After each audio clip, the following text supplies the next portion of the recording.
Il est 8h39, on est ensemble et en direct jusqu'à 9h sur BFM Business et sur RMC Live depuis Eurosatory, le salon de l'armement. Une année à ne pas rater, un salon déjà record au vu des dépenses mondiales sur l'armement. On va parler innovation avec nos invités. Lucas Lebel, bonjour, cofondateur et directeur général de Cerber. En face de vous, Nathalie Mazot, bonjour, vous êtes la directrice générale de LN Innov. Et à côté de vous, Emilien Dalancourt, associé chez Eurogroup Consulting. Je commence avec vous, Nathalie Mazot, parce que vous êtes peut-être la seule qu'on connaît le moins sur le plateau. Vous travaillez sur les drones. Qu'est-ce que vous faites exactement? Vous faites un moteur à propulsion électrique, c'est ça? À quoi ça sert? Bonjour à tous. En effet, LN Innov est une entreprise qui design et qui produit des moteurs électriques français, souverains. À quoi ça sert? C'est la propulsion en fait du drone, mais un moteur seul ne suffit pas. On propose en fait un GMP complet, un groupe motopropulseur complet souverain. C'est dans ce cadre-là, en fait, que l'on expose aujourd'hui à Eurosatory. Notre offre, notre gamme de moteurs, c'est une offre qui permet de répondre à l'ensemble de la plateforme des drones, du petit FPV, du MTO, des intercepteurs dont on parle beaucoup actuellement, jusqu'au drone cargo, 150 kg, 200 kg, voire 500 kg. On porte des innovations dans nos moteurs, dans la gamme de moteurs haute puissance. On porte des innovations avec notre partenaire BIC, qui est un expert en bobinage, situé à Châtellerault. Et nous-mêmes, nous sommes situés sur Montauban. PME, ETI, vous vous situez où? PME. PME, combien de salariés? Une cinquantaine. Une cinquantaine pour un chiffre d'affaires, c'est quoi votre fourchette? On est autour des 2 millions, 2,5 millions.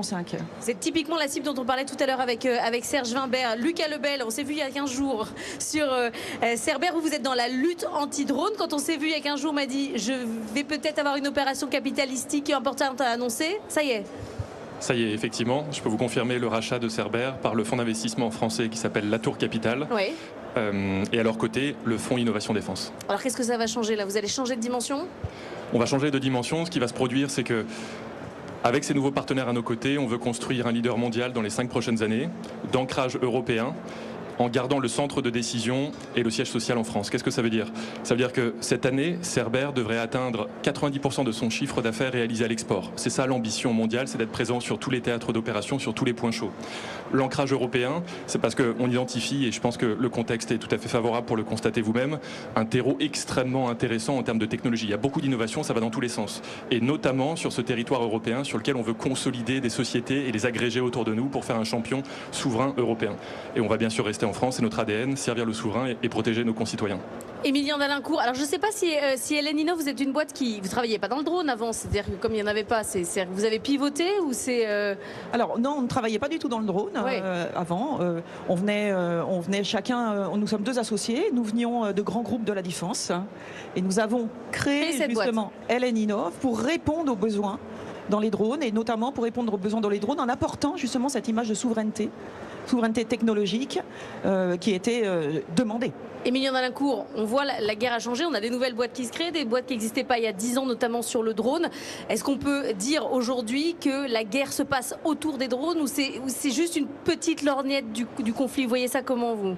Alors, je pense qu'il y a différents facteurs. On a d'abord une transparence de plus en plus forte du champ de bataille qui est permise par les capacités du segment spatial, par des capacités de guerre électronique, par des outils de reconnaissance de plus en plus perfectionnés tels que les drones de reconnaissance. Et puis on a des menaces qui sont de plus en plus hybrides, des menaces diffuses, avec ce qu'on appelle une massification du low cost, c'est-à-dire du low cost de l'abordable, de la masse abordable. Et donc ça va se traduire par quoi? Sur le champ de bataille, ça va se traduire par de la mobilité, de l'autonomie, de l'agilité, avec des unités de combat extrêmement mobiles et réactives. C'est le cas en Ukraine.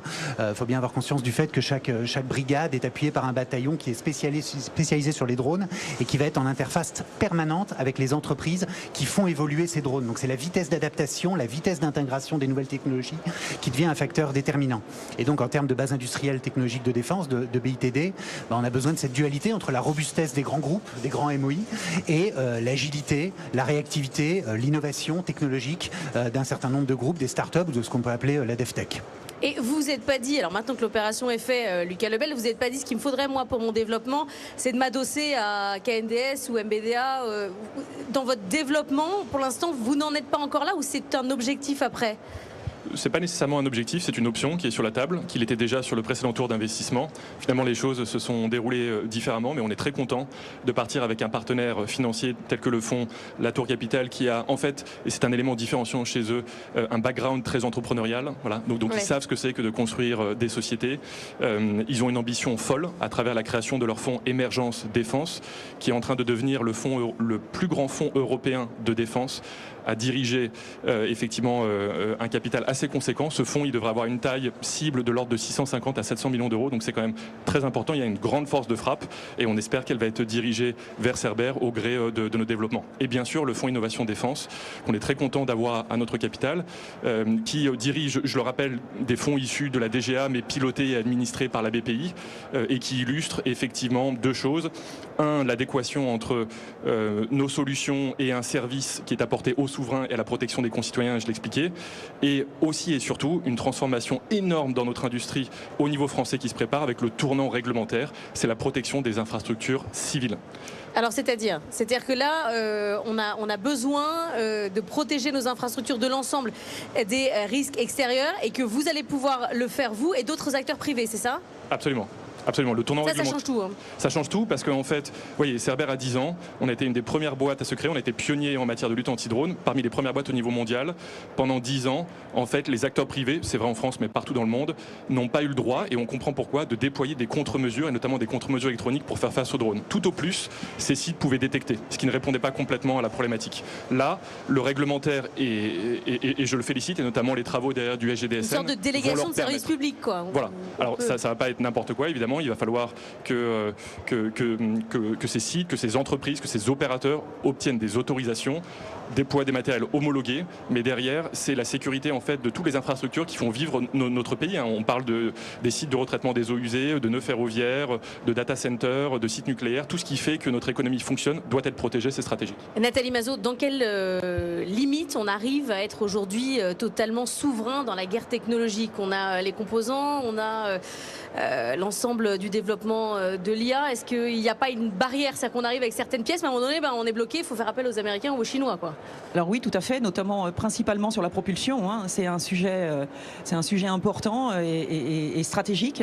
On entend beaucoup parler d'aimants, les aimants permanents aujourd'hui. Il faut savoir que chez LN Innov, on travaille justement sur ce sujet-là depuis très longtemps. Et on travaille avec des axes. Là, on travaille sur des axes qui sont en cours de test chez nous, principalement pour pouvoir justement se déroger de cette contrainte, notamment asiatique, principalement asiatique, sur les aimants, il ne faut pas se le cacher. Mais attention, comme on le dit, la souveraineté ne tombe pas du ciel. Et il est très clair que c'est un travail à long terme. On y arrivera parce qu'on y croit. On a aussi une filière européenne qui est en train de se créer, mais c'est pas pour aujourd'hui, c'est peut-être pas pour demain. Donc en effet, aujourd'hui, et on est toujours contraint de s'approvisionner en Asie, principalement sur ces composants-là. Mais il y a des solutions qui sont étudiés et qui nous permettra d'être de plus en plus souverains, principalement sur la filière de propulsion électrique que l'on porte chez LN Innov. Émilien Dalincourt, plus de guerre technologique, plus de dépendance à l'extérieur ? L'objectif, c'est de réduire au maximum ces dépendances, ou à minima de maîtriser ces dépendances. Oui, c'est long. Sur la technologie, il y a quand même des enjeux de concurrence extrêmement forts. Donc l'enjeu, je pense, c'est de créer des architectures cybersécurisées, mais suffisamment ouvertes, standards et modulaires pour pouvoir intégrer des solutions logicielles et être extrêmement agile. Je pense qu'on est en train de passer finalement d'une logique de grands programmes verticaux à une logique de système, avec des équipements, des matériels, des objets technologiques interconnectés. L'étape suivante, ce sera sans doute de passer d'une logique de système à une logique d'architecture. Une logique d'architecture, c'est quoi ? C'est finalement une architecture standardisée, centrale, régie en partie ou appuyée par l'intelligence artificielle, sur lesquelles on viendra plugger les solutions notamment logicielles, qui permettent d'avoir une supériorité technologique, facteur de supériorité opérationnelle. Mais ça veut dire déjà passer par Mistral, ne pas utiliser...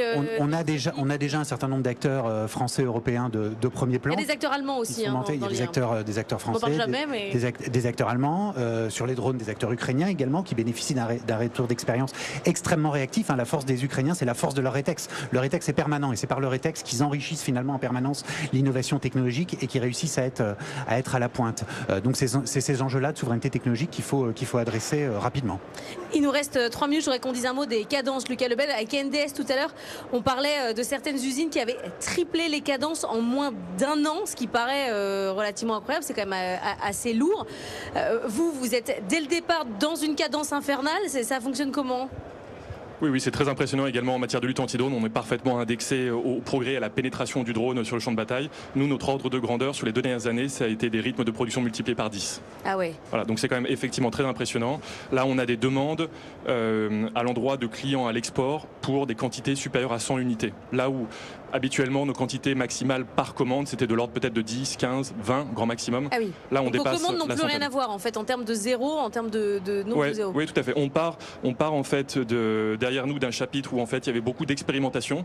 On était dans une phase exploratoire où en fait nos clients devaient se familiariser avec ces technologies, comprendre de quoi y retourner.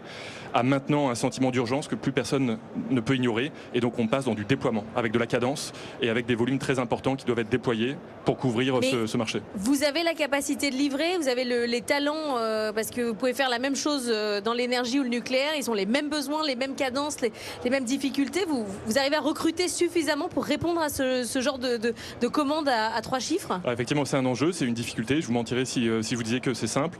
Pour autant, aujourd'hui, on estime que Saber est bien dimensionné pour ces prochaines années et surtout s'appuie sur un certain nombre de partenaires qui nous permettent de délivrer des cadences très importantes. Je pense notamment au groupe Atermes, par exemple, qui assure la production de notre ligne de produits qui rencontre le plus vif succès.